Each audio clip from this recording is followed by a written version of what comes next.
Hello 12th class, welcome back on साया commerce classes.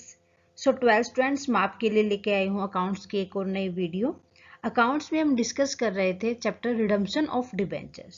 सो हमने last video में redemption of debenture को start किया था, जिसके अंदर हमने इसके बेसिक कंसेप्ट को समझ लिया था कि रिडम्पशन होता क्या है, जब हम डिबेंचर को रिडीम करते तो उसका मीन्स क्या होता है, उसके लिए वे क्या क्या थे। सो बेसिकली हमने लास्ट वीडियो में इसके बेसिक कंसेप्ट को समझ लिया था। आज की वीडियो में एक न्यूमेरिकल डिस्कस करेंगे, जिसके थ्रू आपको अच्छे से समझ आ जाएगा कि हमें उनको रिकॉर्डिंग कैसे करने, उन जितने भी ट्रांजैक्शन है उनके लिए जर्नल एंट्री क्या क्या करेंगे। अगर हमारे पास ऐसे न्यूमेरिकल आता है तो हम उनको किस तरीके से ट्रीट करते हैं। ओके, ठीक है। सो करते हैं स्टार्ट आज की video.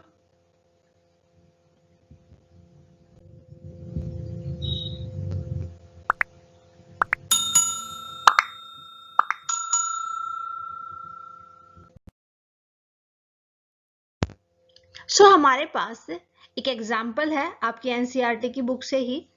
XYZ Limited issued 200 15% debenture of 100 each on April 1st 2013 at discount 10% redeemable at premium of 10% out of profit। कि इशू कितने किए थे XYZ ने? 200 15% डिबेंचर 100 ईच। अब किस पे? डिस्काउंट पे। भाई डिस्काउंट पे 100 का 10% हो जाएगा 10, ठीक है। मीन्स अमाउंट कितनी पे की थी? 90 ईच। ओके, यहां से इतना समझ आ गया। रिडीम किया था 10%, कहां से? Out of profit. ये कंसेप्ट आपको ध्यान रखना है कि जो 10% है वो कहां से है? Out of profit. Give journal entries at the time of issue and redemption of debenture. अब क्या करना है आपको? जर्नल एंट्रीज तैयार करनी है, इश्यू की भी और रिडम्पशन की भी। If debentures are to be redeemed in lump sum at end of fourth year. भाई हमने लास्ट वीडियो में जब कंसेप्ट समझा था तब हमने समझे थे कि हम किस तरीके से रिडीम कर सकते हैं डिबेंचर्स को, लमसम पे, ओपन मार्केट में, अलॉट करके, इंस्टॉलमेंट में। तो ये सारे यहाँ पर अब काम आने वाले हैं जब आप न्यूमेरिकल लगाओगे। अब लमसम पे कहा है एंड ऑफ फोर्थ ईयर, ठीक है। रिडीम किस में करेंगे? लमसम अमाउंट एक साथ दे देंगे, 4 साल जब खत्म होंगे तब। The company has invested the requisite amount at stipulated in the act for the redemption of debentures. Company ने इन्वेस्ट किया जितनी भी रिक्विसाइट अमाउंट थी उनके पास, या हम कह सकते हैं जब उन्होंने रिडीम किया तो जितने भी अमाउंट थे उनको एज ए स्टिपुलेटेड उन्होंने यूज किया है, इन्वेस्ट किया है। Pass the necessaries journal entry if. अब देखो समझना क्या है, if a XYZ limited is listed. अगर XYZ है वो लिस्टेड है और XYZ इज अनलिस्टेड, यहां पर थोड़ा सा मिसप्रिंट है। दूसरा क्या आ जाएगा? लिस्टेड और अनलिस्टेड कंपनी है तो। सबसे पहले एक बात याद रखनी है, यहाँ पर जो लिस्टेड कंपनी और अनलिस्टेड के लिए जर्नल एंट्रीज मोस्टली सेम होगी। बस फर्क क्या होगा कि जो 200 यहाँ पर जो इन्होंने ये कहा कि प्रीमियम पे जो 200 का 10% के हिसाब से, मीन्स जो 2000 की जब हम जर्नल एंट्री करेंगे, जब आपको समझ आएगा, सरप्लस की एंट्री अलग होगी, अनलिस्टेड में एक्स्ट्रा होगी। और दूसरी जो लास्ट जब हम हमारे पास जितनी भी डीआरआर की अमाउंट होती है, डिबेंचर रिडम्पशन रिजर्व होता है, उसको हम जर्नल रिजर्व में ट्रांसफर करेंगे। बस फर्क इतना ही होगा लिस्टेड और अनलिस्टेड में, ठीक है। मैं अलग से नहीं करवाऊंगी, बस ये दो जो एंट्री होगी वो अनलिस्टेड में अलग से बताऊंगी आपको। ओके, अब देखो जर्नल एंट्री करेंगे, वही हमारे पास परफॉर्मा होगा, बुक ऑफ XYZ लिमिटेड। हमें पता है यहाँ पर डेट आ जाती है, यहाँ पर पर्टिकुलर आ जाता है, यहाँ पर LF आ जाता है, debit balance, credit balance.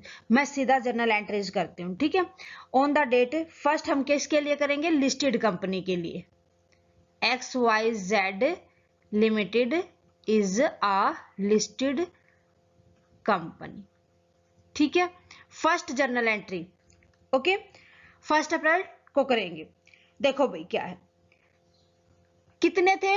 200 debenture थे हमारे पास, 15% डिबेंचर डिस्काउंट पे किए थे। डिस्काउंट के मतलब क्या हो जाएगा? 100 का था और 90 में दिया था, तो यहां पर एंट्री कर देंगे bank account debit to debenture application and allotment. आपको पूरा लिखना है अकाउंट। ठीक है, कितने से हो जाएगा? 90 ईच था, 200 थे, सो 90 इंटू में 200 18,000 और 18,000 यहां आ जाएगा क्रेडिट साइड। ठीक है, नरेशन हम लिख देंगे application money receive on debenture, application money received on debenture. याद रखना भाई, आपको पूरी नरेशन वगैरह लिख के आनी है, आप कोई गलती नहीं करनी एग्जाम टाइम पे।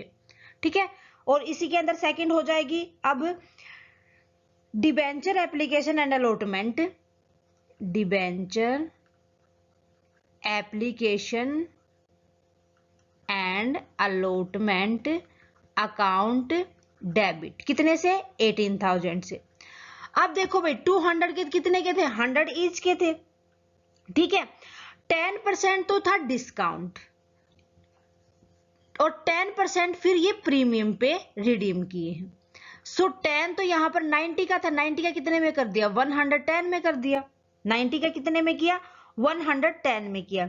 अब यहां पर आपने क्या देखा कि 2000 तो यहां पर किसके 10 के हिसाब से करेंगे, 2000 तो हो गया हमारे पास लॉस किसका?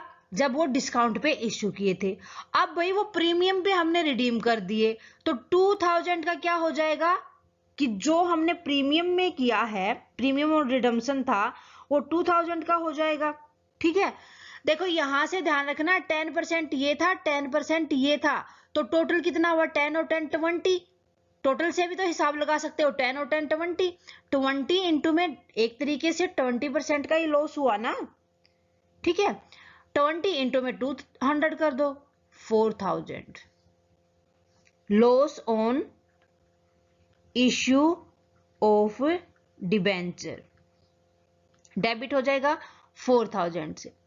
क्या याद रखना है? 10% पहले ही कम पे था, अब रिडीम पे कितने पे कर दिया? 10 ज्यादा पे। भाई पहले हमने तो क्या इशू किया उसको 10 कम में, और हमने फिर उसको रिडीम किया 10 ज्यादा में, जो उसकी एक्चुअल वैल्यू थी ये वाली। ठीक है, सो फिर उसके बाद आ जाएगा टू 15% डिबेंचर अकाउंट। उसमें कितना होगा भाई? जितने की फेस वैल्यू थी उसकी 200 इंटू में 100, सो 20। ठीक है, अब प्रीमियम पे उसको रिडीम किया था, सो टू प्रीमियम और redemption, to premium on redemption of debenture कितना आ जाएगा? प्रीमियम था 10 रुपीज था, 10 200 2000। ठीक है, सो ये था ना जो 4000, ये 200 तो था, 2000 तो था जो डिस्काउंट पे किया था, और 2000 था जो प्रीमियम का था, तब जाके कितना लॉस हुआ था? 4000 का। क्लियर है इतना? ठीक है, नेक्स्ट जर्नल एंट्री देखो फटाफट से, इसको मैं इरेज करती हूं। नेक्स्ट होगा यहां पर एंट्री कि जो हमारे पास अमाउंट थी डिबेंचर रिडम्पशन रिजर्व इन्वेस्टमेंट की, उसको हम क्या करेंगे? यहां पर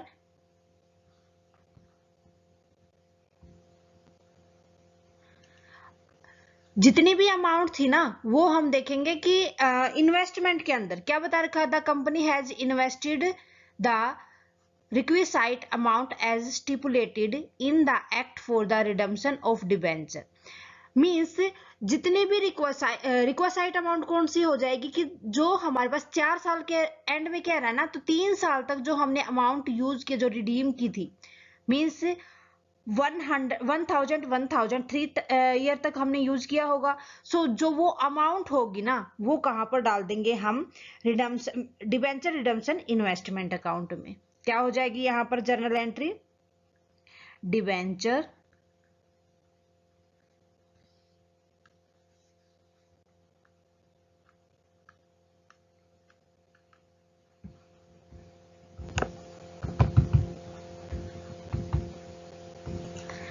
रिडम्पशन इन्वेस्टमेंट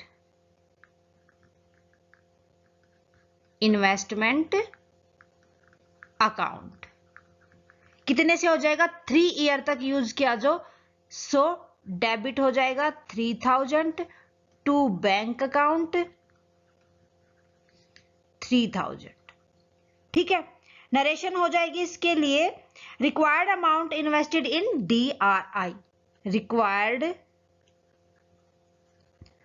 अमाउंट इन्वेस्टेड या इन्वेस्टमेंट टू DRI। फिर उसके बाद हमें इसको कैश करना होगा या पेमेंट करनी होगी, कब बताया गया है?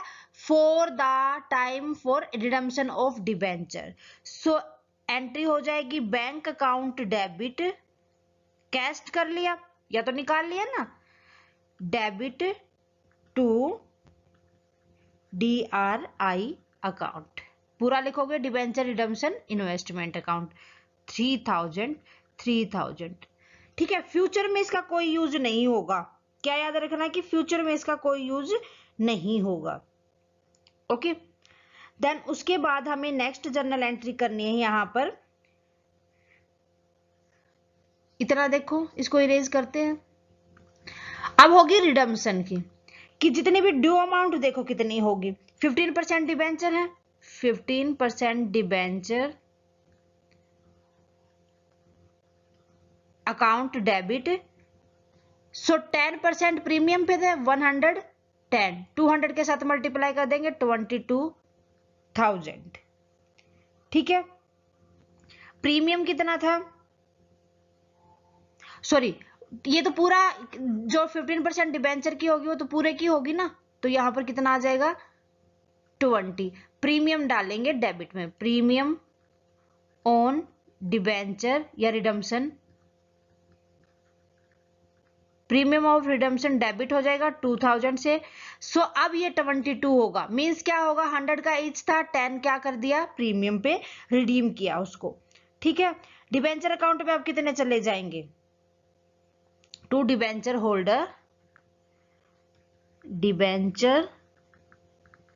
होल्डर अकाउंट कितने जाएंगे, पूरे 22,000। ठीक है, क्लियर है। अब हम इनको पेड कर देंगे, किसको, ये तो थी due amount, due on redemption. अब हमें क्या करना है, इनको पेड करना है, तो एंट्री हो जाएगी debenture holder account debit, holder account debit to bank, कितने से होगी, 22 से, क्योंकि प्रीमियम पे रिडीम किया था इनको। So amount paid to debenture holder. Clear है, ये जर्नल एंट्रीज करनी थी। इतना समझ आ गया आपको। यहां पर जो हमारे से सेकंड पूछा गया है XYZ इज अनलिस्टेड, पहले इसको इरेज करो। सिर्फ 2 जर्नल एंट्रीज अलग होंगी, अनलिस्टेड कंपनी होगी तो कौन सी, जो सरप्लस थी। सरप्लस का मतलब क्या है यहाँ पर, कि जो हमारी कंपनी ने जितना भी एक्स्ट्रा रिडम्पशन के टाइम पे लिया है, मींस रिडम्पशन किस पे किया था, 10% प्रीमियम से, आउट ऑफ प्रॉफिट कह रखा, तो इसके लिए हमें DRR तैयार करना होगा।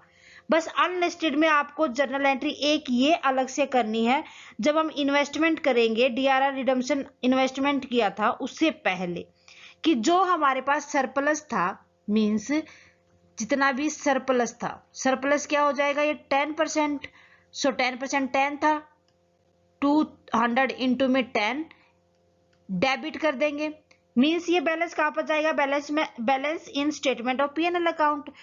2000 की एक जर्नल एंट्री ये होगी, टू डिबेंचर रिडम्पशन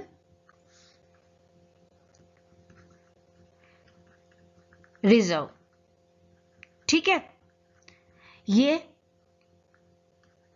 एक अलग से जर्नल, एक अलग से हमें एंट्री करनी है बस। ठीक है, कितने से, 2000 से। ओके।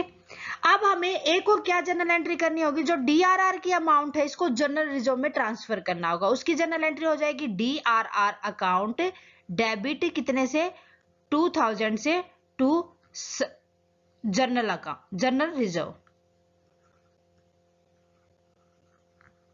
ठीक है, बस ये दो एंट्री अलग से करनी थी और कुछ भी हमें इसके अंदर चेंज नहीं करना है। ओके, समझ आ गया।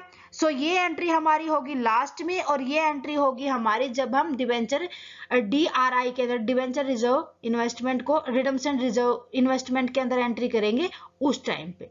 ठीक है, बस और कुछ हमें इसके अंदर चेंजेस नहीं करने। ओके, सो आज के लिए बस इतना ही। होप आपको ये कंसेप्ट अच्छे से समझ आ गया होगा कि जब हमारे को ये कह रखा है कि पूरी लमसम अमाउंट हमें रिडीम करनी है at the time of end of the years.